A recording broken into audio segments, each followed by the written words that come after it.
Hey guys, and welcome to our new unit of comparing. And we are going to be comparing all of the different functions that we learned about this year, which are linear, quadratic, and exponential. Okay, so we're going to start by talking about the characteristics of each function. So let's focus on linear for a moment. A linear function, the highest degree or exponent is going to be 1. Do you guys remember that? And our rate of change is constant.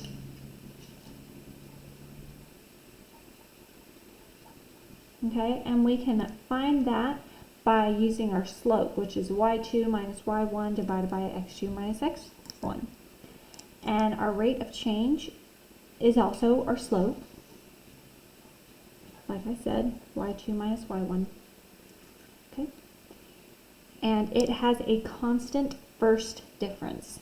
So way back when we were looking at our linear functions, we would look at a table and we would see what the common difference was, how we went from one number to the next. Like if it was 3, 5, 7, 9, each time we added 2. And so that's what it means, constant first difference. Okay, our sequence is arithmetic. Remember, whenever we did arithmetic and geometric, that was linear. Arithmetic was linear. And our graph is a straight line.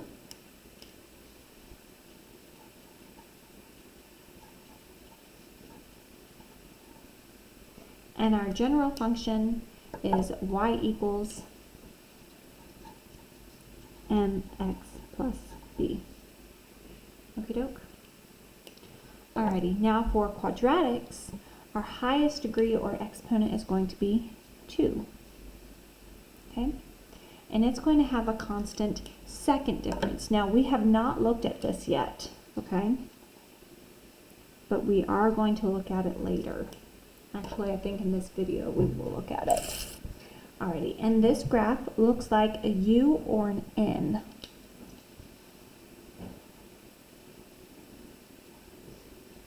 And it's called a parabola.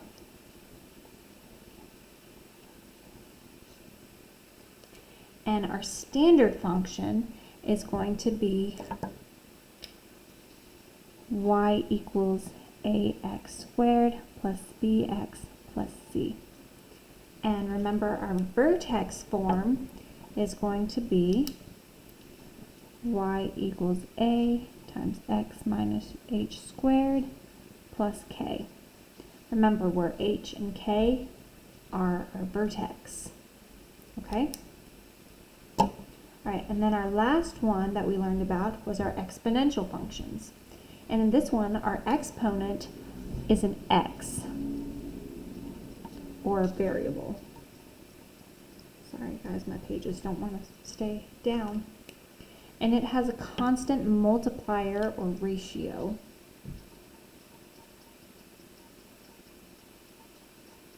Remember, that's what we multiplied by to get to the next number. And our sequence was geometric.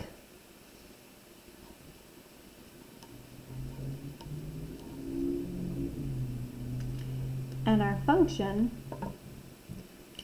is y equals a times b to the x, where b was our constant multiplier. Okay?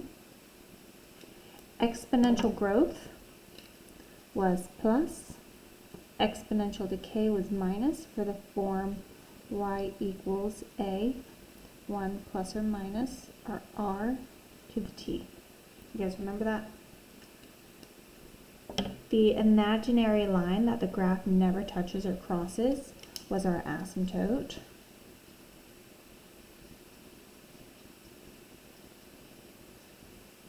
And our growth and decay function looked like this.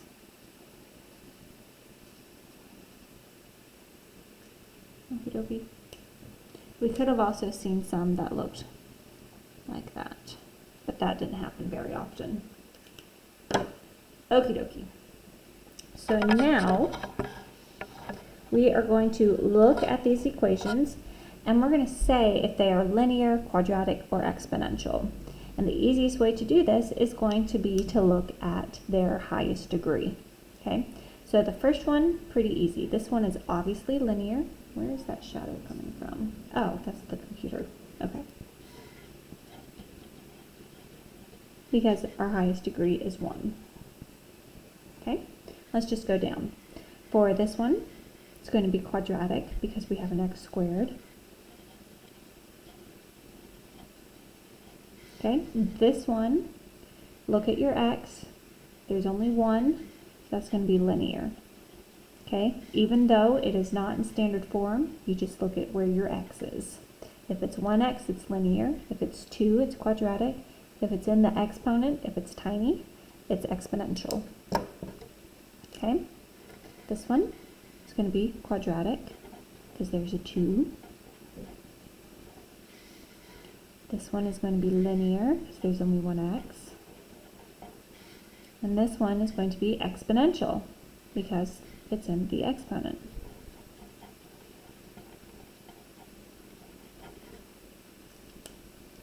All right, for our next one, it's going to be exponential because it's in the exponent.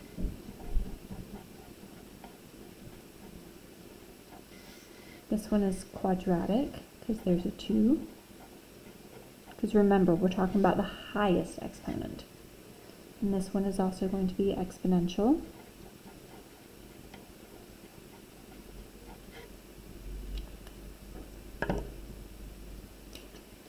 Exponential,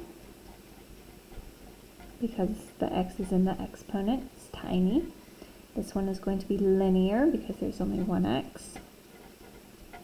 And this one's kind of tricky because it kind of looks like it's linear, but remember when we multiply the x times the x, that would give us x squared minus 4x plus 2x, and then minus 8. So we would have x squared, so that means that this is going to be quadratic. Okay, so now we are going to identify from a graph. We're going to prove why it's linear, quadratic, or exponential. Okie doke. So, for linear, the most obvious thing you want to say is it's a straight line. Right? That's pretty simple. Okay. The next thing you might want to say is that it has a constant slope.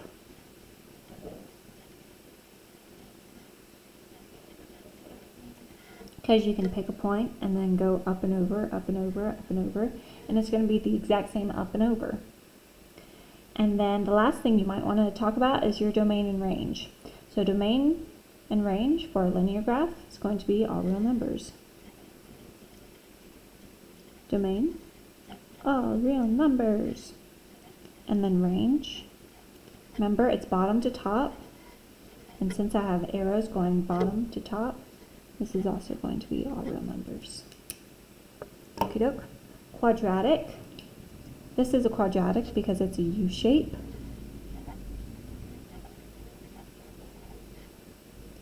We have a vertex. Let's talk about our vertex. At 1, -4. A minimum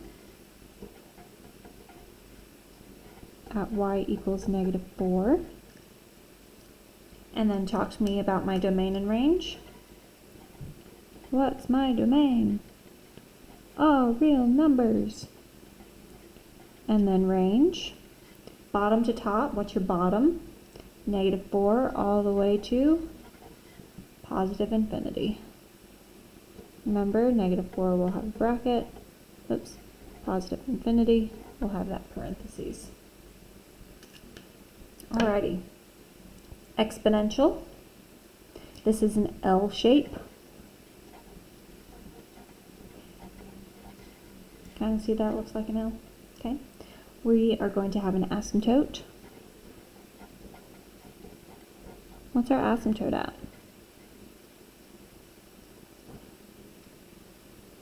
-4. Is it X or Y? Very good. It's Y. And then domain. If you haven't gotten it by now, I really don't know how to help you. It's all real numbers, like it has been. Remember, every single function that we've been working with is all real numbers for our domain. And then range, perfectly understandable if you forgot this one. It's going to be bottom to top. So at the bottom, it's going to be -4. And remember, since it's our asymptote, can't really touch it, we're going to go all the way up to positive infinity. The other way to write this would be y is greater than -4. Okay, we talked about that one a little bit. Alrighty, so let's move on to our next page. So for our next page, now we're just going to look at our graphs and say if it's linear, quadratic, or neither. Okie doke. So first one looks like an upside down U, so obviously that one should be quadratic. Okay. B is a scatter plot, but what shape is it in? Okay. Because if you follow the dots, it kind of looks like an exponential.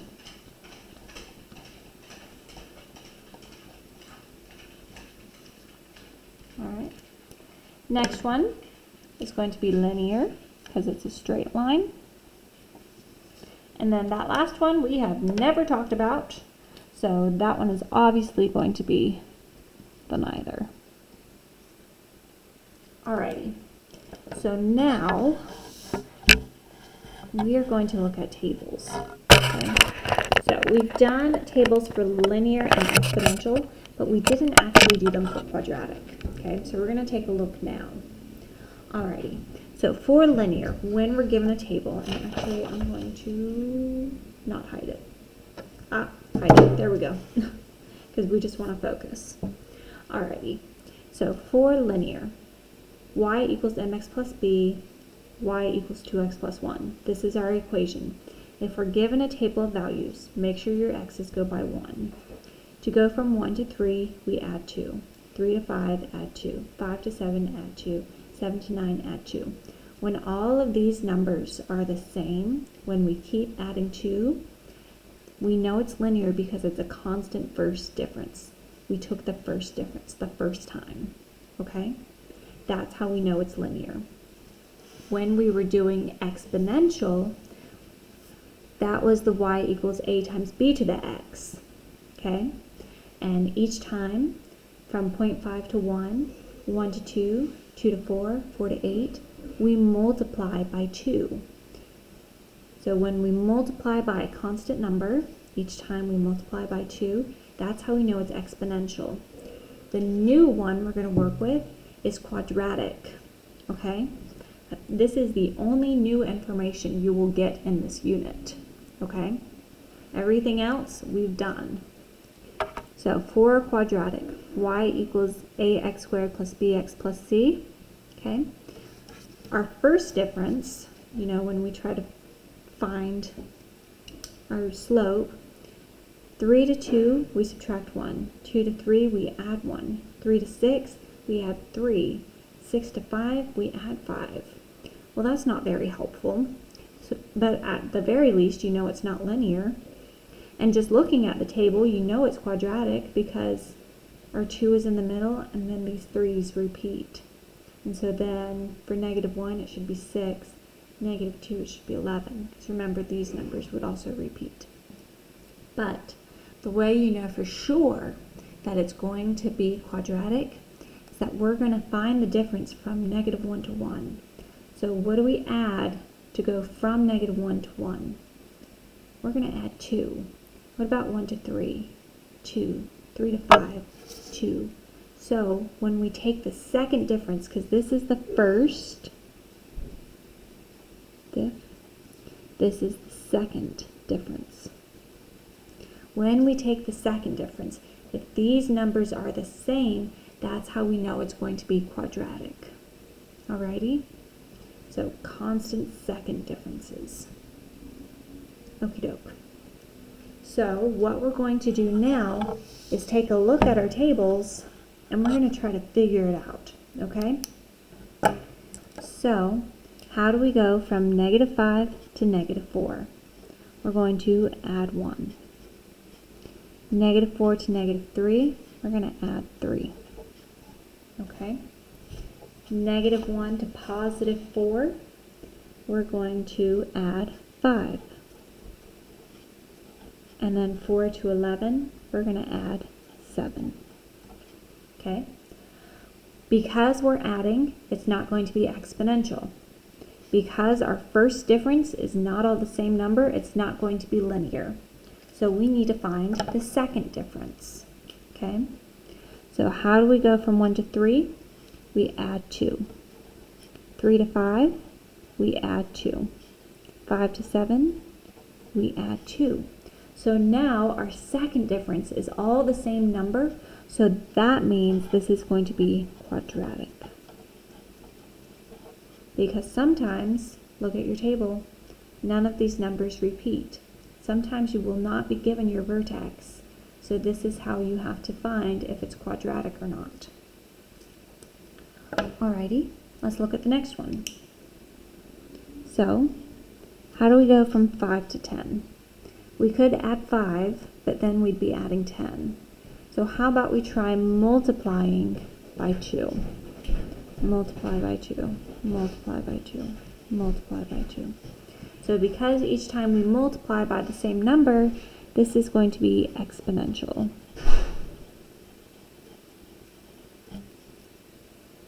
Alrighty, let's take a look at our next one. How do we go from 5 to 9? We add 4. 9 to 13, add 4. 13 to 17, add 4. 17 to 21, add 4. So because all of these we're adding and it's the same number, that's going to be linear. Alrighty, let's take a look at our next two. So how do we go from 0 to -1? Subtract 1. -1 to 0, we add 1. 0 to 3, add 3. 3 to 8, we're going to add 5. Okay, so obviously these are not the same numbers, so we need to try again. So from -1 to 1, add 2. 1 to 3, add 2. 3 to 5, add 2. Now that our second difference is all the same number, this is going to be quadratic.